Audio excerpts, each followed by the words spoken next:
So 27 past the hour now. Let's move to this. Elon Musk is back in the news, facing criticism for reportedly shutting down a satellite signal near Crimea in order to thwart a Ukrainian strike on Russian warships. Well, our next guest in studio wrote about that in his brand new book. Meet Walter Isaacson, the author of Elon Musk. And Walter, good morning to you, and welcome to our program. It's great to see you again, and Dana, you great too. to be back. Let's clear something up, okay? Sure. Over the weekend, you shot something out of social media. You said the Ukrainians thought, in all caps, coverage was enabled all the way to Crimea, but it was not. Now, the original excerpt that was published over the weekend said that Musk secretly told engineers to turn off coverage within 100 miles of the Crimean coast. He was talking to me. That wrong, he was talking to me that night as it was happening. He said, "We're not enabling it on the Crimean coast." And I thought, okay, that means he shut it off that night. He later said to me, and I'm sure he's right, that it had been a policy already in place, that he had already decided not to allow, to geofence, it's called, the Crimean coast. And that night, all he did was reaffirm the policy so that the attack that was going on would not sink the Russian fleet in Crimea. He thought that would be like a Pearl Harbor. So I see this as a very tender issue, you know, with the ongoing war. Did the book get it wrong? Did you screw that up? Or? Yeah, you know, I made a mistake in thinking that when he said we're not enabling it, I thought that was a decision he made that night. He actually made it before that, but I think it's the same point, which is he decided not to allow Starlink to be used for this offensive attack. The decision had been made earlier than just that night.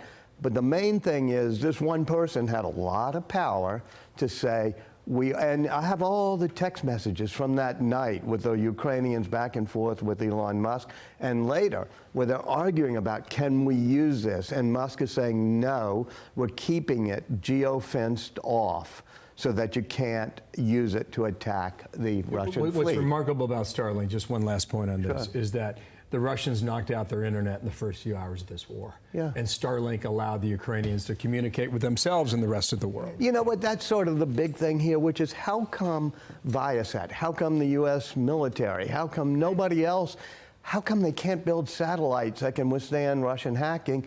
And this gave Musk a lot of power because his Starlink was the only one who could withstand the hacking.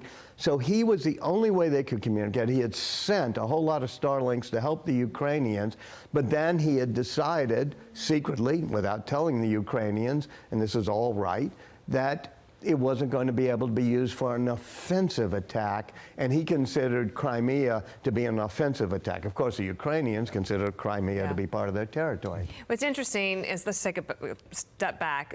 You spent a lot of time with him. He gave you a lot of access. And when you do that as a principal, then you're opening your whole life up, and he was really open with you and talked with you a lot. You also have written books about Steve Jobs and Leonardo da Vinci. How does Musk compare?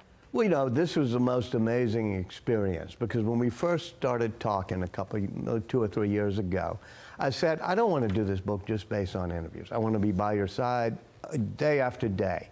I want to be in South Texas when you're walking the launch pad for SpaceX, or in Fremont when you're doing the factory for Tesla.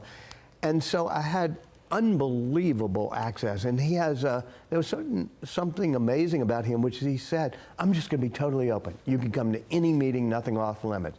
And the only request, or only demand in some ways I made was, you have no control over the book. You don't get to read it beforehand, because I've got to focus on the audience, not on pleasing the How do you subject. think that he defines success in his own mind? He has 3 great missions, almost, because as he said to me, I read comic books. I was a lonely child. I'd go to the corner of the bookstore, and they're the superheroes trying to save humanity.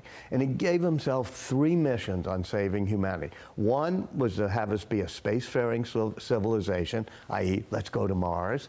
Number 2 was get us into an era of sustainable energy with electric vehicles, and single-handedly he did the most to do that. And 3rd, let's make sure our robots, our artificial intelligence are safe. Those are the 3 missions that drive him. Well, I know wasn't on it. Yeah, I know you study your subjects before you write about them. You did that with Steve Jobs. Sure. I think Da Vinci and maybe Einstein were a little bit outside of the era. But when you study a man like him, but then spend time with him. Mm-hmm.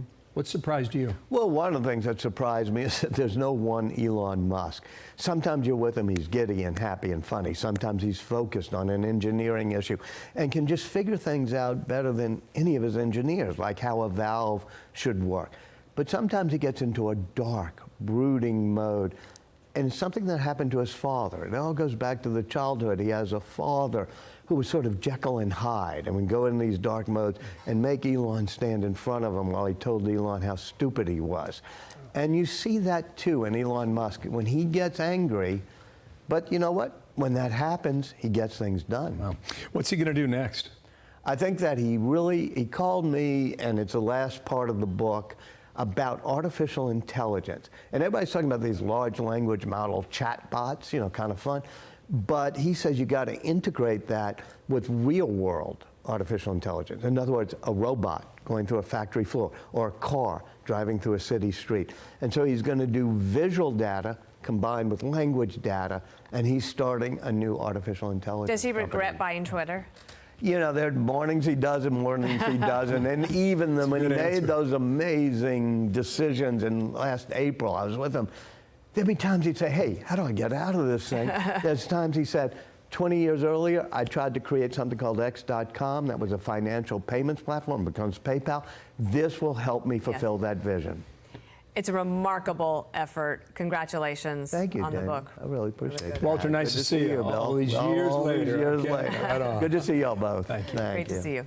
I'm Steve Ducey. I'm Brian Kilmeade. And I'm Ainsley Earhart. And click here to subscribe to the Fox News YouTube page to catch our hottest interviews and most compelling analysis.